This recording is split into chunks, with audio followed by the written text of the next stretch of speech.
पिछले एपिसोड में हमने देखा था कि सीमा फैंग जो था उसने यहाँ पर मूजिन को ट्रैप करके रखा हुआ था और उसको ट्रैप करने के बाद वो आसपास के जितने भी मेजर सेक्ट वाले होते हैं ना सभी को एक साथ शामिल कर लेता है। उनसे कहना चाहता है कि तुम्हें मेरी बात माननी पड़ेगी, अगर जो भी मेरी बात नहीं मानेगा उसके मैं सेक्ट को बर्बाद कर दूंगा और अगर मेरी बात मानते हो तो तुम फायदे में रहोगे। वो मूजिन को इसलिए ट्रैप किया हुआ था ताकि दिखा सके कि जो भी मेरी बात नहीं मानता, जो मेरे खिलाफ जाने की कोशिश करेगा ना, उसकी मैं किस तरह से जान लेता हूँ। लेकिन जैसे वो जान लेने वाला था मूजिन की, वहाँ पर तियानजी आकर पहुंच जाता है जो कि बहुत ज्यादा भड़का हुआ था और यहाँ पर आते साथ वो सीमा फैंग के साथ फाइट करना शुरू कर देता है कि आखिर तेरी हिम्मत कैसे हुई मूजिन के ऊपर अटैक करने की, मूजिन के ऊपर जो भी आंख उठाकर देखेगा मैं उसकी जान ले लूंगा। तो इसी वजह से वो यहाँ पर सीमा फैंग के साथ फाइट करने लगे। तो दोनों की फाइट होती है, लेकिन जैसे ही यहाँ पर मूजिन कमजोर पड़ता है वहां पर आकर पहुंच जाता है चैंपियन जो कि बचाने के लिए तैयार था सीमा फैंग के। जिसके बाद यहाँ से ये एपिसोड शुरू होता है। तो इस एपिसोड की शुरुआत में चैंपियन और उसके बाकी सारे के सारे दोस्त वहां पर आकर पहुंच चुके थे जो भी सीक्रेट रैम के अंदर फंस गए थे ना, और सभी ने मान लिया था कि ये लोग मर चुके हैं। तो वो सारे के सारे यहाँ पर आकर पहुंच चुके थे।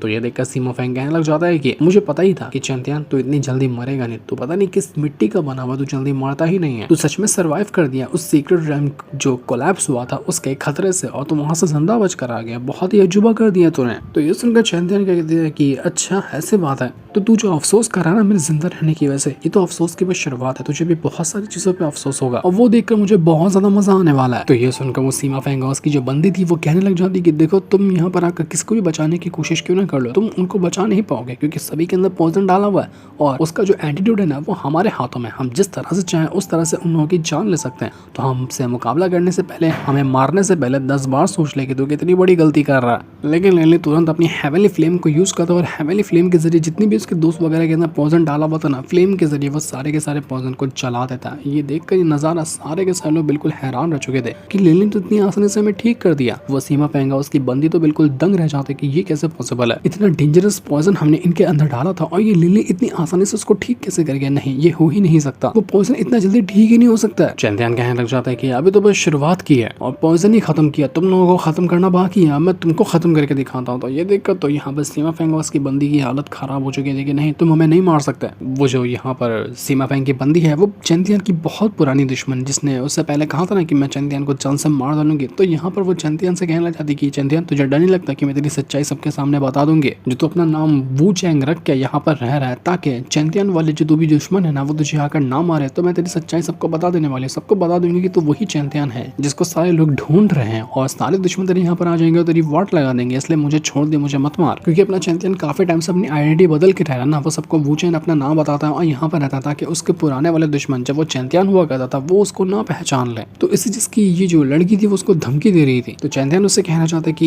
ये मैंने अपनी पहचान कब छुपाई थी, जब मैं इतना स्ट्रांग नहीं था, लेकिन अब मैं इतना स्ट्रांग हो चुका हूँ ना कि अगर मेरे पुराने दुश्मन आते हैं ना तो मुझे उनसे घंटा फर्क नहीं पड़ता, मैं उनको काट कर रख सकता हूँ। तो तुझे जिसको बताना बता ले, लेकिन बताने से पहले तू जिंदा बचेगी तब ना। तो जैसे चैंपियन उस लड़की के ऊपर अटैक करना था, वो लड़की से था उस मास्टर को बीच में लेकर आ जाती जिसका उसके साथ चक्कर चल रहा था और अटैक से जाकर उस मास्टर को लग जाता जिस वजह से मास्टर की जान जा चुकी थी। उस लड़की ने खुद को तो बचा लिया लेकिन मास्टर वहां पर मारा गया। चैंपियन कहना चाहता है कि कर जितना कोशिश करना कर ले, जितने लोगों को मरवाना चाहती है ना अपने आप को बचाने के चक्कर में मरवा ले, मुझे फर्क नहीं पड़ता, लेकिन तू तो आज नहीं बचने वाली। वो तुरंत अपनी पावर का इस्तेमाल करते हुए एक बहुत ही खतरनाक अटैक देकर मार देता है उस लड़की के ऊपर। लेकिन जैसे उस लड़की को अटैक लगने वाला था कि तभी आसमान में एक पोर्टल क्रिएट होता है और सीधा यहाँ पर चैंपियन और उस लड़की को लेकर वहां से गायब हो जाता है। जिसके बाद हम वहां पर देख पाते हैं कि वहां पर एक मास्टर आकर पहुंचा हुआ है और जैसे ही मास्टर यहाँ पर आया था ना वही बचाया था उस लड़की को जिसका नाम यूयर था। वो यूयर जो थी वो उस मास्टर से कहना चाहती कि मास्टर हाँ फाइनली यहाँ पर आ गए, आपने मुझे बचा लिया, अगर आप यहाँ पर नहीं आए होते ना तो ये चैंपियन मुझे टुकड़ों में काट देता। तो ये सुनकर मास्टर कहना चाहता है कि तुम्हें कुछ हो जाए मैं ऐसा होने ही नहीं दे सकता, तुम मेरी जान हो, तुम्हें मैं कुछ करूँ या कोई तुम्हें दूसरा नुकसान पहुंचाए मैं उसको कैसे माफ कर सकता हूँ। ये किसने के साथ चक्कर चलाती है उसका हिसाब नहीं है। वो जो मास्टर था वो चैंपियन से कहना चाहता है कि तू वो इंसान है ना चैंपियन जो कि इतना ज्यादा फेमस है, जहाँ जहाँ से तेरे ही चर्चे चलते रहते हैं,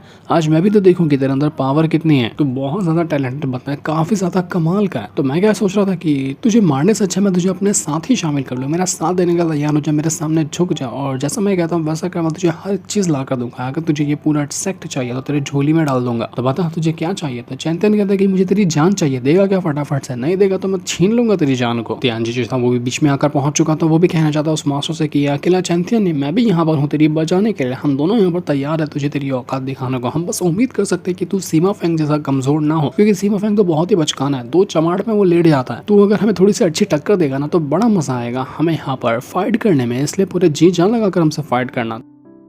तो ये सुनकर मास्टर कहता है कि अच्छा यहाँ पर बातें कह रहे हो, अटैक तो कर लो ना पहले, तुम्हें अपने आप मालूम पड़ जाएगा कि मैं कितना काबिल हूँ कितना काबिल नहीं हूँ। तो अब देखते ही देखते यहाँ पर चेन तियान और तियानजी दोनों अपनी पावर का इस्तेमाल करते हैं और पावर का इस्तेमाल करने के बाद वो सीधा उस मास्टर के ऊपर अटैक करने के लिए तैयार हो चुके थे। लेकिन मास्टर लिटरली में एक ही कदम क्या रखता है कि वो दोनों के अटैक को डिस्ट्रॉय कर देता है। ये क्या, मास्टर ने तो यहाँ पर बहुत ही कमाल का अटैक देकर मार दिया था, जो चीज देखकर चेन तियान और तियानजी दोनों हैरान रह जाते कि अरे हमारे अटैक को तो उसने बस एक कदम रखते साथ ही डिस्ट्रॉय कर दिया, ये मास्टर कौन सा रैंप पर मौजूद है। वो जो मास्टर था अपनी पावर का इस्तेमाल करते हुए सारे के सारे लोगों को अपने ऑरा के प्रेशर के नीचे दबा देता है। उसके अंदर से बहुत ही खतरनाक ऑरा का प्रेशर बाहर निकल रहा था। यहाँ पर वो मास्टर कहने लग जाता है कि ये जो सीमा फेंगस के पास एसेंस था ना, डिवाइन एसेंस, वो बहुत ज्यादा कमाल का तो था, लेकिन उसके हिसाब से अगर मैं अपने हिसाब से देखा जाऊँ ना तो मेरे सामने वो डिवाइन एसेंस किसी भी काम का नहीं था। मैंने तो एक बहुत ही प्रीशियस डिवाइन एसेंस खुद के लिए तैयार किया था और उसके जरिए मैं पिछले 3 साल से कल्टीवेशन कर रहा हूँ। मैंने 3 साल दिन रात एक करके मेहनत की है उस डिवाइन सेंस को अपने अंदर डिवोर करने के लिए, और वही डिवाइन सेंस का नतीजा है कि मैं इतना ज्यादा स्ट्रॉन्ग बन चुका हूँ। और लिटरली मैं यहाँ पर तुम कितने भी अटैक क्यों ना कर लो, तुम क्या कोई भी मेरे यहाँ पर कितना भी अटैक क्यों ना कर ले, मुझे किसी भी अटैक का असर नहीं होने वाला है। तुम मुझे एक डिवाइन किंग कहकर बुला सकते हो, इसलिए अभी भी तुम्हें वार्निंग दे रहा हूँ कि सबमिट कर दो मेरे सामने, झुक जाओ मेरे सामने,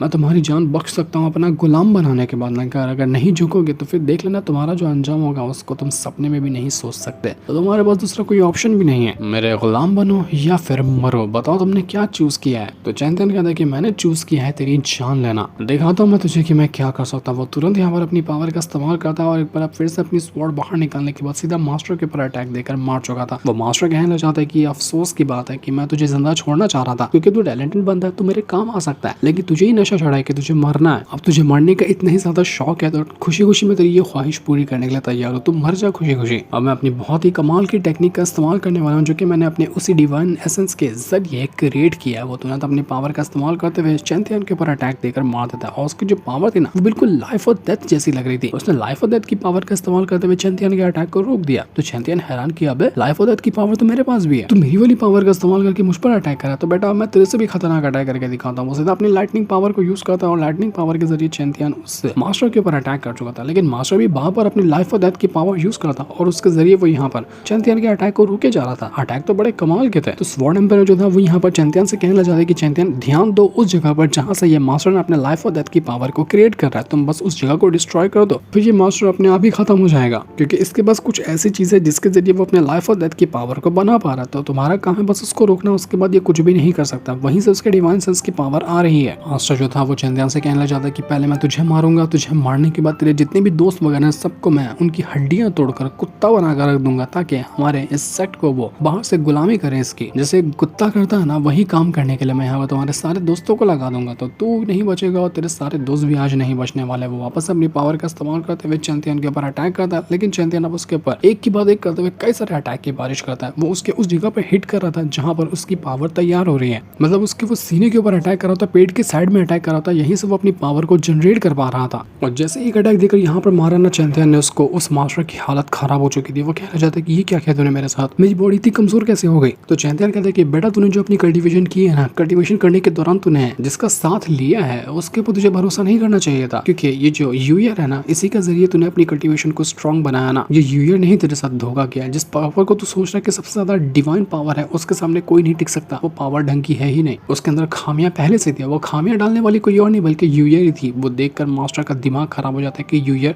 मैंने तुझ पर भरोसा किया था ना, तूने मेरे साथ धोखा किया। ये यूयर जिसके भी साथ रह रही है ना उसको बर्बाद कर रही है। चेन तियान तुरंत अपनी पावर का इस्तेमाल करता है और मास्टर को बहुत मारता है, क्योंकि अब मास्टर उतनी पावर को इस्तेमाल ही नहीं कर पा रहा था, क्योंकि उसका कमजोर हिस्सा इतना डेंजरस था कि एक अटैक लग गया ना उसकी हालत खराब हो गई। क्योंकि जिस तरह से उसने सोच कर रखा था कि मेरी पावर उतनी इंक्रीज हो चुकी है, उतनी उसकी पावर इंक्रीज हुई ही नहीं थी, क्योंकि जो भी इंग्रेडिएंट्स जो भी सामान वगैरह चाहिए था ना उसको अपने आप को स्ट्रॉन्ग बनाने के लिए, सारे सामान के अंदर कुछ ना कुछ गड़बड़ी कर दी थी यूयर ने। इस वजह से वो बेचारा मास्टर मेहनत तो पूरी किया, लेकिन कभी उसकी पावर उतनी ज्यादा ओरिजिनल रही नहीं। चेन तियान उस मास्टर को कुत्तों की तरह मारता है, मार मार कर उसको अधमरा कर देता है, यहाँ तक कि उसके विंग्स तोड़ता है, जो हो सकता था उतने अटैक करता है। और हर एक अटैक उसको इतना बुरी तरीके से लगते मास्टर को कि वो अधमरा हो चुका था, उसकी हालत खराब हो चुकी थी। वो कहने लग जाता है कि नहीं ये नहीं हो सकता, मुझे तो लगा था कि मैं अपना डिवाइन रॉयल ब्रेक थ्रू कर चुका हूँ, मेरी पावर लिटरली में इतनी ज्यादा थी कि डिवाइन रॉयल का बंदा भी मेरे सामने नहीं टिक सकता था, लेकिन ये क्या हो गया मेरे साथ। मैं तुझे चेन तियान छोड़ूंगा नहीं, तुझे भी नहीं छोड़ूंगा और यूयर को भी नहीं छोड़ूंगा, तुम दोनों ने मेरी जिंदगी बर्बाद करके रख दी। लेकिन चेन तियान कहता है कि बेटा पहले बच जाएगा तब आगे के बारे में सोचना। तो ये देखकर मास्टर जो था उसके बाद जो भी बची कुछ टेक्निक थी ना वो उनका इस्तेमाल करना शुरू कर देता। वो अपने यिन ड्रैगन को समन कर लेता। उसकी कोई खास टेक्निक थी जिसका नाम था यिन ड्रैगन, और उसके जरिए उसने यहाँ पर सीधा चेन तियान के ऊपर अटैक करने की कोशिश की थी, लेकिन चैंदियन उसी माउंटेन को समन कर लेता है जिसके अंदर उसने वही असुर लड़की को ट्रैप किया है।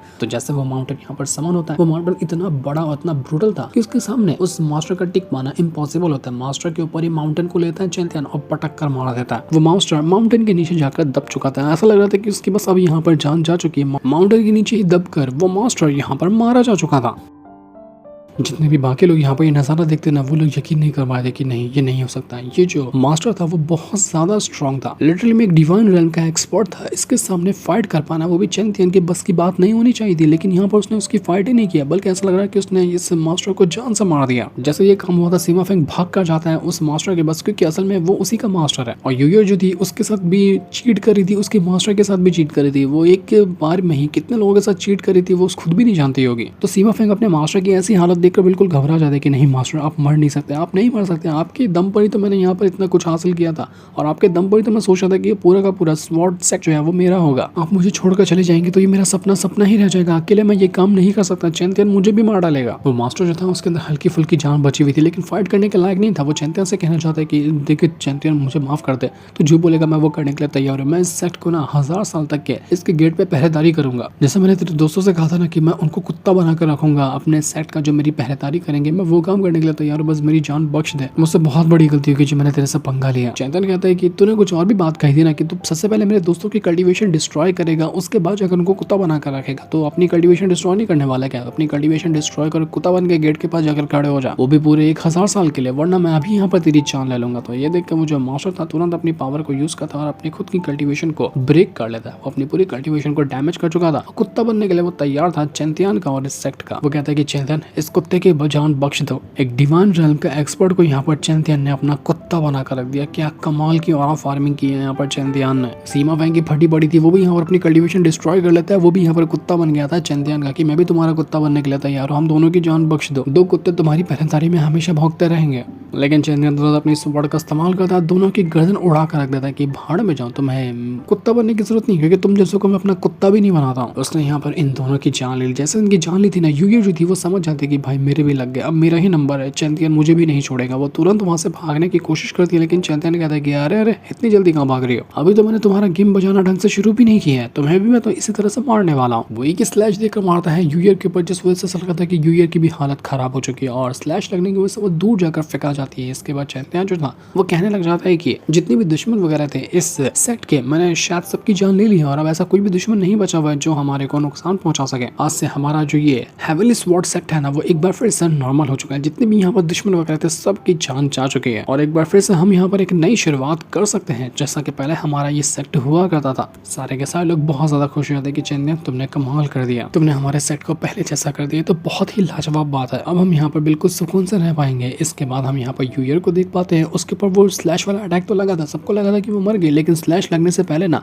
वो अपने आप को टेलीपोर्ट कर चुकी थी और वो दूसरी जगह जाकर पहुंच जाती है। वो कहने लग जाती है कि चैंपियन अभी ये दुश्मनी खत्म नहीं हुई है, अभी दुश्मनी बाकी है, तो बस इंतजार कर, मैं तेरे से फिर से लड़ने के लिए आऊंगी। लेकिन वो कुछ कर पाती कि इससे पहले वहां पर चन्ना जो था ना वो आकर पहुंच जाता है। वो उससे कहना चाहता है कि अच्छा अभी तक तुमने जिगरा बचा हुआ फाइट करने का, पहले मुझसे तो फाइट करके दिखा। लगता है कि चन्ना ने यहाँ पर आकर बजा डालेगा यूयर की, जिस दिन को दिखाते साथ ही ये वाला एपिसोड यहीं पर एंड हो जाता है। Thanks for watching.